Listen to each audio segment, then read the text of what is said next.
Hello, I'm not sure how well this will show up. I set it to the finest setting, 640 by 480, super fine setting. Anyhow, this is about this bullet right here mainly, the 7.62 by 39. I have two samples here, and a couple of rounds here, of course. And I only have a sample of the 22 mini mag. After going into soft dirt, finer texture than sand, but a little more harder packed. And these are a couple of 22 Magnum fragments that came out of the same substance. Both of these happen to be hollow point. These were not hollow point. They wouldn't be here. Anyhow, this is a 9mm. This is about the size of a slug that's actually in the entire cartridge. And here's a different tipped, probably a Remington. This happens to be hollow point. These are not hollow points. And here's a result of it going into the same substance as those, a soft dirt hard pack, but not too hard to not get a shovel through it.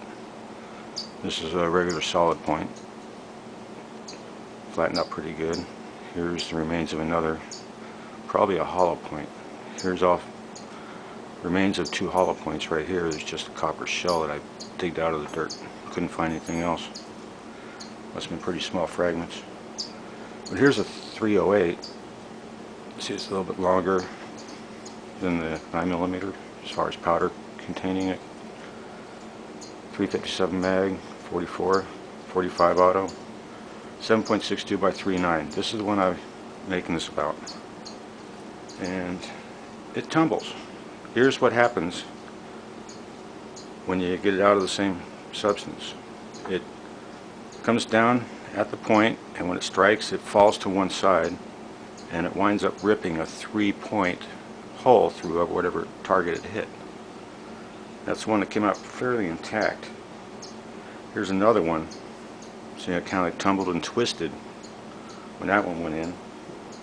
Here's another one where the front end must hit something a little bit harder. Shattered the front end. Here's another one. Actually, if you look at it, it folded back on itself. Hope you can see this. Here's the lead point, and it folded back around on itself after it tumbled. Here's another one with part of its jacket. It can fall apart, obviously.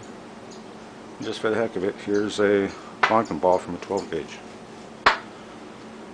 Anyhow, this thing, the 7.62 by 39, when it strikes the target, it tumbles to one side, coming out like that,